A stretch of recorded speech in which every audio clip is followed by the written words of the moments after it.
the KMNN studios, this is the Kids Morning News Network. Good morning, friends. It's Friday, July 19th, 2024, the 201st day of the year. It would have been 200, but it's a leap year, so we have that extra day from February to add in. I'm Alex in the KMNN studio in New York. This week, 4 explorers returned to Earth from a journey to Mars. They were just pretending, but the 4 really were isolated in a pretend Mars habitat for a year. The habitat, basically a building, was inside a bigger building at NASA's Johnson Space Center. It was actually 3D printed, which is how scientists think a real building on Mars might be built. The 4 crew members, 2 men and 2 women, entered last year on July 3rd, 2023. They closed the door, and they haven't been out since. Over the past year, they ate a lot of preserved food, the kind of stuff a real Mars mission might carry, and also grew some of their own veggies. Sometimes they put on pretend spacesuits and stepped out onto the surface of Mars, actually just a room with some sand on the floor, to conduct experiments. They kept in touch with mission control, but like a real Mars mission, it took 22 minutes for messages to go from or get to the habitat, which was called Mars Dune Alpha. This was just the first simulated Mars mission NASA is planning.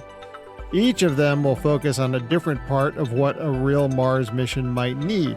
This crew was focused on nutrition.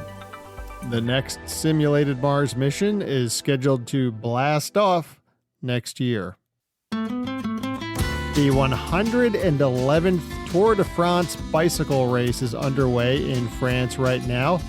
The race will cover more than 2,000 miles over 21 days of racing. It ends this Sunday, the 21st, and for the first time in its history, and that is 111 years, the finish line will not be in Paris. That's because the Summer Olympics are starting in Paris next week.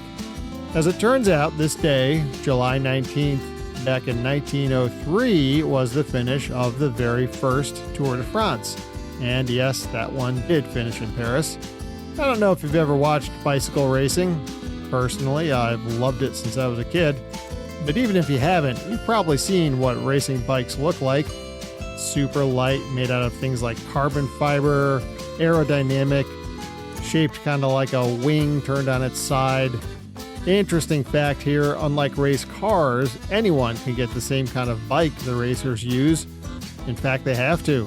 The rules say that racers can only use bikes that are out there for sale to the rest of us. Okay, but back to the story. First Tour de France, 1903. Now, today's racers are elite athletes who have like chefs and trainers and masseuses and whole trucks full of equipment. Not so much in 1903.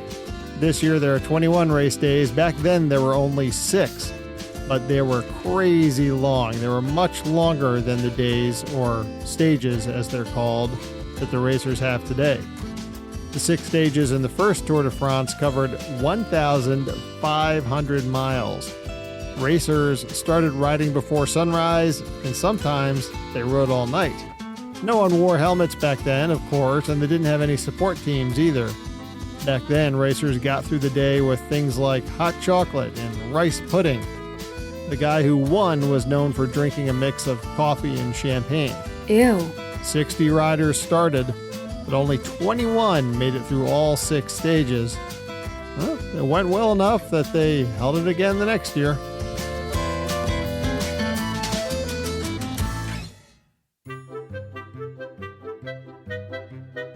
All right, it's riddle time. Wednesday's riddle was, what room do ghosts stay out of? Well, it's the living room. All right, today's riddle. I like to do kind of a tough one on Friday if I can, so here goes. I can't be heard, I can't be seen, I can't be felt, and I can't be smelt. I lie behind stars and under a hill. At night I awaken, and caves I fill. What am I? All right, let me give you that one again. I can't be heard, I can't be seen, I can't be felt, and I can't be smelt. I lie behind stars and under a hill. At night I awaken, and caves I fill. What am I?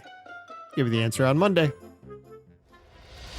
Well, like we said earlier, the Olympics begin a week from today in Paris. And if you watch closely, you may see a really amazing new kind of sneaker on some of the athletes. It's a sneaker with no laces, no tongue. You can see through it, and you don't need to wear socks. It's incredibly light, custom made for each runner, and it can be made in just a few minutes. Sounds amazing, right? Well, welcome to the world of spray-on sneakers. You don't really spray them on your own foot, but they are sprayed from a kind of 3D printer. It blows very thin threads all over a mold, and eventually they build up into a solid layer. That part is attached to the sole, which is the bottom part, with heat instead of glue like regular sneakers. And boom, just like that, you're ready to run. Now, it may sound like sci-fi, but these are actually being made and actually being used. In fact, the woman who won the Boston Marathon this year was wearing a pair. And P.S., she'll be wearing them at the Olympics too. Another cool thing about these shoes is that the company behind them says they are much better for the environment compared to regular sneakers. When you're done with them, they are recyclable into a whole new pair of spray-on sneakers, so they're sustainable in a way that old school sneakers aren't. You know, these sound like they'd be good shoes for a Mars mission or a moon base, which if you listen to Wednesday's show, you know might be in a cave. And if you didn't listen to Wednesday's show, go check it out. Would you try spray-on sneakers? Send me a message from the link in the show notes and let me know.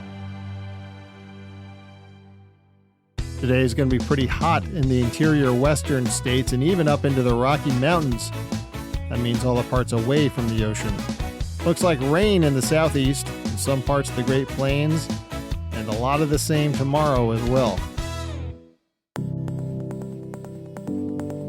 All right, let's end with a poem today. This one is by one of my favorites, Langston Hughes, and it's called The Dream Keeper. Bring me all of your dreams, you dreamers. Bring me all of your heart melodies, that I may wrap them in a blue cloud cloth, away from the too rough fingers of the world.